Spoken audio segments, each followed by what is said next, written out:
Margaret Qualley.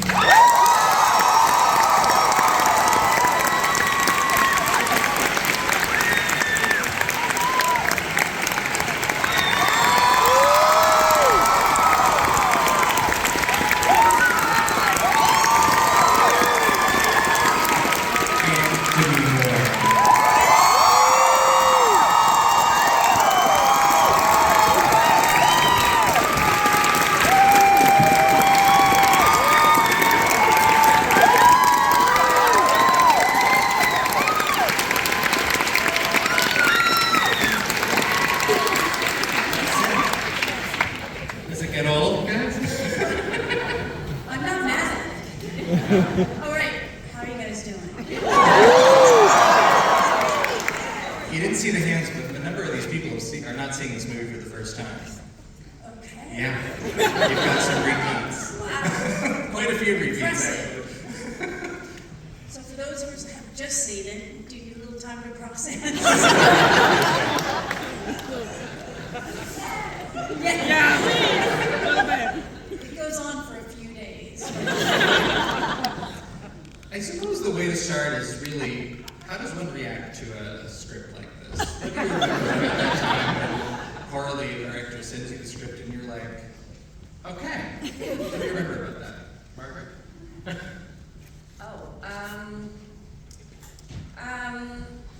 don't know. I was really taken by the script from the get. I thought it was super unique and adventurous and gutsy and great. Yeah.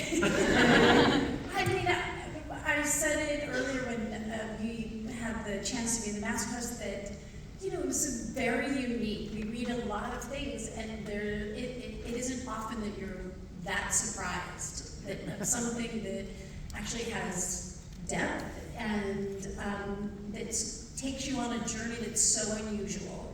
Like really, where you're like, wow, this could be so amazing, and it could also be a fucking disaster. And it's true, like we didn't know until we were in Cannes, seeing it really for the first time through, where we kept looking at each other like, oh my God, it's working. You just don't know. I mean, conceptually, look at what it was, where it was taking you, and what it was asking you. So you didn't know, are people going to buy into it? Are they going to go on the journey, or is it going to be too much? Maybe it's all of those things. I don't know. For the best, I think. Yeah. What do you remember about when you two first spoke about it? Like, I would imagine, given that you're not sharing the screen a ton, but your performances are so inextricably linked, how did you initially talk about the project together? I mean, I think we approach things very similarly, and it didn't really take like lengthy dialogue. I think we got it. We were already on the same page. I did share recently, and I had forgotten about, that we did do this little exercise class in the beginning where it was a little ball exercise that was about trust, where we had to toss this heavy ball back and forth. And we were doing it more for the exercise, and then realized actually that it gave us this whole other layer of just experience. Yeah, I don't know. I think we just had a comfort level from the moment that we met. Well, I've admired Demi for a really long time, and she's like the best. I was super excited to work with her and to be able to like team up with her in any way. And I was even excited to like she was staying one floor above me. I thought that was really cool. I thought we'd have more time to do things on the weekend, but in fact the weekends would come and we were both glued to the couch. Yeah. We couldn't move. Yeah. Seriously. But yeah, I don't know. Our relationship was really sweet and easy, and that was the easiest part of making this movie. Yes, that's true. I mean, Margaret did say at one point when we were both laying on the cold tile floor nude, and she was going to have to drop her body on me, and I had to crawl out. She was like, thank God we like each other, because this could be really awkward. And that is the truth. I mean, we really, I think, not only looked out for each other while we were working, because obviously we didn't have the luxury of having that many scenes together, together, where we were both conscious. But, you know, but we still, based on how the schedule laid out, we still worked almost every day. And so being able to kind of check in, have each other tap in, tap out, and like really made a huge difference in stepping into something that was so vulnerable and so raw, and so exposing on both of those levels. So it's one thing to read a script this wild, out there, brilliant, I think is a fair word to use. When you actually got to filming, were you surprised by what it asked of you, even if it was just emotional? Like, what was the experience like of actually starting to step into these characters and the physical demands alone of what Coralie was asking of you two? What was the question? I mean, I think, you know, Coralie's very detailed. Her script was very detailed in terms of the visual ask. And I think the most important part was us really, you know, spending time before we ever stepped on the set to kind of really know the parameters on a physical level, so that we could then go separately to do our work on an emotional level. I think Coralie had a sense of what she wanted, but in terms of like what that required for each of us on that level was really kind of up to us. How about you, Margaret? What were those first few days filming like? I mean, the whole process was super unique for me. I mean, you know, before we started filming, I'm like learning this dance choreography. That was a big experience for me. It was fitted for prosthetic boobs. Yeah, like lots of prosthetics and lots kind of in every place. And so, yeah, the first few days of filming, I feel like we, by that point, probably been working on the film for months, and it was exciting to just kind of start stamping things in. Yeah. And you both had pretty extensive conversations with Coralie before even being formally cast, if I have that right. So what were those conversations like? And particularly, I'm curious how you talked about your respective characters, even though you are one. What those were, you know, really particularly like, because it's a lot to ask. I mean, you know, it was very important, I think, for Coralie, one, to know that we were both all in, like that we really understood the kind of the depths of the kind of level of exposure that she was asking for from her, you know, two lead actresses. And so a lot of it was her really like spelling out that, and I think this is very personal material for her in many respects, and you know, Elisabeth is Coralie, and Margaret Sue was the girl from the 90s that she always felt pitted against. And so I think that there was, her grip was very tight before offering it to either of us, or whoever she was going to offer it to. I mean, I personally had 6 meetings with her. I don't know how many of you had Margaret. And I really appreciate how scary it was for her in letting go. You know, she really had a very specific way she wanted to tell this. So, that answer that? How many meetings did you have, Margaret? I think I had, it's the less important part, I had 3 meetings in it. But, I was also like doing another film at the same time that was, I couldn't, she ran out of opportunities to meet me, but I'm sure she would have wanted, I know she would have wanted a few more. And maybe I wouldn't be just here. like she always wanted another take. I mean, 15 takes of me smearing the makeup on my face, and she wanted another one. And it's a very emotional scene. Yes, exactly. Yeah. With that scene, since you bring it up, it's the scene of the movie that's probably stuck with me the most. It's incredibly raw. it has an impact, I think, in a way that brings a lot of the film together. Can you walk us through, especially knowing that it took that many takes, what that experience was like filming it so intensely and getting to that place at the end where we can even see your face? There's a rawness to it, a physical rawness. I mean, it was a painful scene.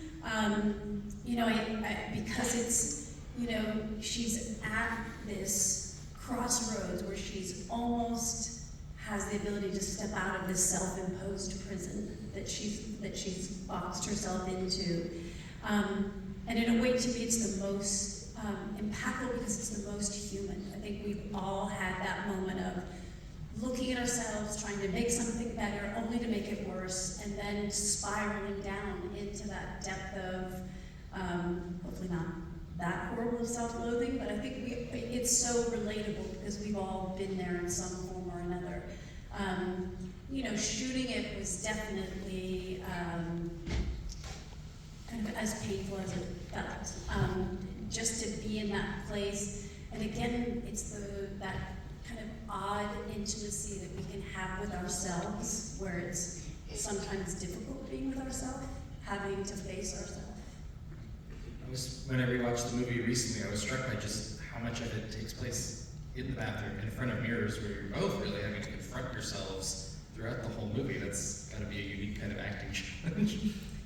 It is very different. I mean, you know, I was so relieved when we finally got to the scene where we were actually both conscious and, you know, we were able to interact and have, you know, that, because when but, you know, there is something so interesting to again, I think we all have been where we're alone, we're nude, we're looking at ourselves, we're dissecting, we're judging, we have a multitude of emotions, thoughts go on, and I think it's something that you don't rarely see, it's something you don't see very often. Yeah.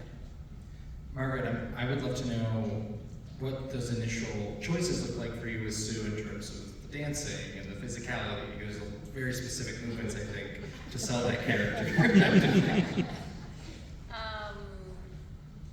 So I didn't come up with the choreography. I don't think I ever could.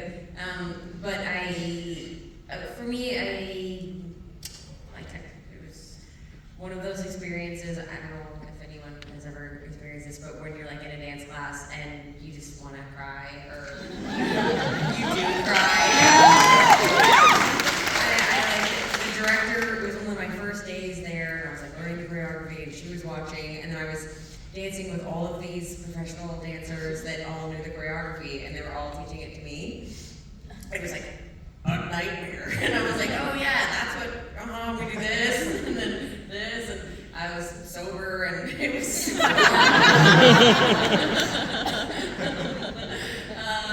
but yeah, I did just like, yeah, that looks good, I'm gonna be right back. And ran to the bathroom, we cried for a while, came back, and then they had taken a note, and I had a one-on-one lesson, and the director had left, and I learned the choreography that way, and then proceeded to just practice it in my hotel room all the time, and try to get comfortable moving that way. And ultimately was really excited to shoot that scene because like the nature of the shooting process was so it was a really long, slow shoot, so like a lot of times we'd be shooting in 8 a page a day, and it ends up feeling kind of like, it's like, okay, I stand here and I live this, and now I'm hot facing this way. And now you have like a shot of my butt facing this way. So it was exciting to like do something, but then also totally terrifying and really challenging for me to do. Hold it up. So, Yeah. thanks. Let's talk about the makeup chair. What was your experience like, each of you, like the amount of time it took, and what it felt like from there to act with the prosthetics? I think that the final act is a whole separate question, which we'll get to, but really just the initial stages to start. For me, mine was anywhere from 6 to 9.5 hours in the chair. That really requires that you get very still, very zen, and And, you know, I would definitely say it's a much easier read on the paper. The script going, yes, prosthetics, oh, that's so fun. And I mean, I'm so grateful for Now this I'm a monster. I could do that, yes. And then to have so little time to shoot. It's a lot. It's a lot on your body. I mean, spending that time having to be, humped over. And, at the same time, what I'll say is, one, we had incredible, technicians and artists who created the makeup. They were extraordinary, and made a very uncomfortable, difficult process as, comfortable as possible. It's just very interesting, once it's all on, you can't really eat or drink because it's so delicate that it'll fall apart. It's like getting used to people touching you all day. Like people's hands around your face, your body, and then having to find that way of really letting it go so that you can jump into whatever you're doing. It's definitely, I don't know if every project with prosthetics is this extensive. I was just on a show with Colin Farrell talking about him doing the Penguin, and I'm just grateful I didn't turn into a jerk. He said he was really worried he was starting to become a jerk after 85 days. I get it. It's definitely an odd experience. Poor Margaret, had to do it where her time, getting ready was less, but you only had one eye and one ear. That is her in the suit, I should say at the end there. Yes. Yeah, that was like it was like 4 or 5 hours, 5 hours to get on, an hour and a half to get off. But it was hard because you couldn't hear anything, and I could only see out of one eye, and I had to stay like this while I was in it, and I had no arms. So that was really taxing on my everything. Super hard. And then the worst part, this is a great detail, was that I was often I meant to be crying in a lot of those scenes. So I'd be crying, and if you cry, this is disgusting. I've actually not said this before, but okay. So you got something glued onto your face, and you're here. You're okay, cool, yeah. Now have a mental breakdown. You start to have a mental breakdown, and then you're crying, and then the tears are collecting under the glue, and then the snot's collecting under the glue, and so then you just got this glued-on mask of your own tears and snot, and then they're just trying to glue it on harder, and you're oh good, yeah. Why don't you just put some super glue in there and then just smash my own snot again? That's a good idea. I like this one. And you want me to do it a couple more times? That's what I want to do too. That's what I was also hoping for. Okay, I'm really glad that this will also take a couple hours to take off. Cool. That's the acting school dream right there. That's what we get. That's what we're.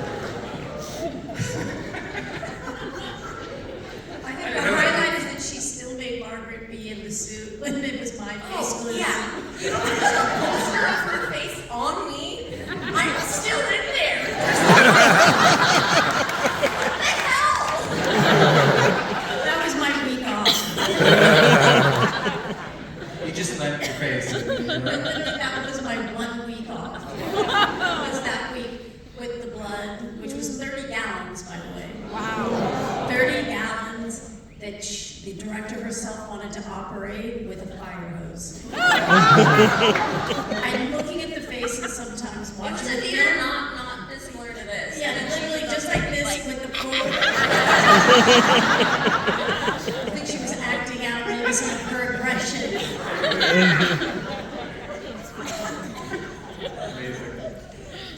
What else you got for us? Well, all of this I think speaks Now to. we're talking. Sure, we're just getting started.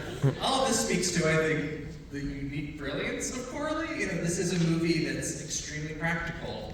Everything you're describing is because she didn't want to use digital, CGI, whatever you want to call it. It was all, you were all there, it was all happening. Can you talk a little bit more broadly about what it was like what it felt like to kind of bring these performances out with her.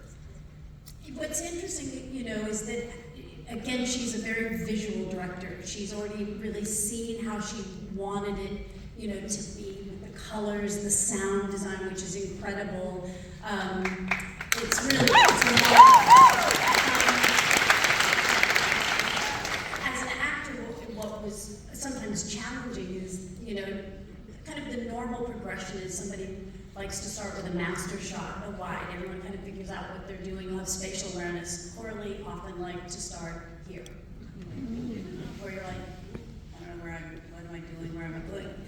For her, it was, and again, every director is unique. It's a very, you know, it's just a different part of how, you know, for her, she found the wide shots to be, in some cases, almost superfluous to what she was looking for. And you can see, I mean, after, like, we wrapped principal photography, she spent a month shooting inserts. Oh, wow. All of that, like, you know, and I think it is part of her unique way of storytelling. I think she's a very visual symbolic. I think, you know, I think the actor's part of it is not as, I think, not that she doesn't think we're important. I think she just, it's not necessarily where she's as focused. So a lot of, you know, in terms of kind of bringing more layers to the character really was left in a way more to us, which again is not, I don't see it as good or bad, right or wrong, it's just kind of different in what it was. Did you find that freeing, Margaret, or was it challenging to kind of figure out how to work with that? I don't know, I think like, you know, you kind of figure out the tone, the kind of, basically I think I figured out pretty quickly that she basically wants it like 100% all the time, like the most exaggerated version of whatever you're feeling, the biggest that it can be, and so then you're just like going for that and trying to make it also come from like a grounded place. But once you kind of understand the assignment, you kind of do the assignment.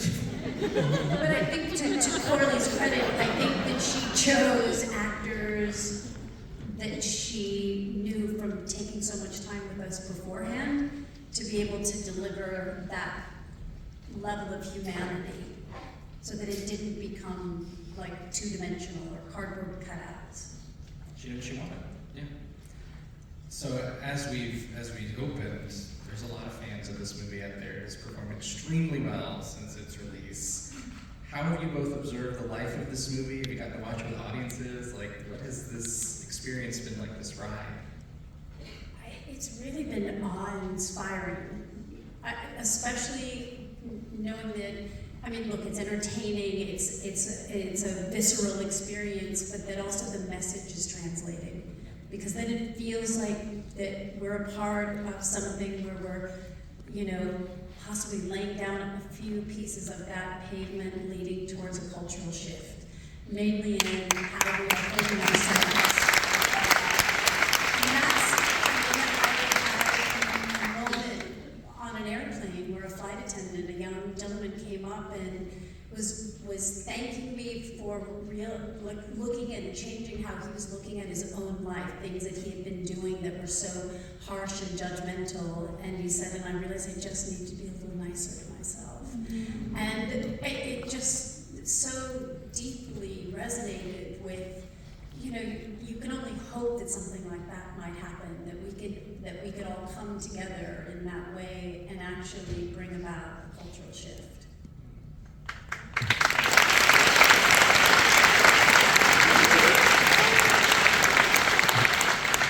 Does anyone have any favorite memes? It's been off the charts. I get sent something every day, and it's fantastic. I mean, some of the degree of where people have gone, like reenacting whole scenes, I send them to Margaret all the time. Like, I mean, I still haven't done a deep dive on the Halloween costumes. I'm dying to get into that. I saw one. It's been quite a weekend. I saw one in a blue dress, but with the star Walk of Fame around the face with a little blob. I mean, I'm impressed. I'm impressed at how this has had an impact and the joy that it seems to be bringing in the process of it also having kind of a meaningful message. It's like Margaret to get those text alerts. You don't know what to be sending you. I'm loving it. Every minute that I spend in that monster costume is loving it. It was all worth it in the end. I have to say that Gene Wilder to the Jeremy Allen White contrast was probably one of my favorites. That was an excellent one. Oh, I like the one that was like, if you see this, that means I'm. Yeah, if you see this, if I send you this image, it means I'm not showing up. Yeah. Yeah, there's been some good ones. The Yorkie, whose tail goes into the German Shepherd, that was another top fave. So many good ones. I encourage everyone to do a very deep dive. Demi Moore, Margaret Qualley, thank you so much.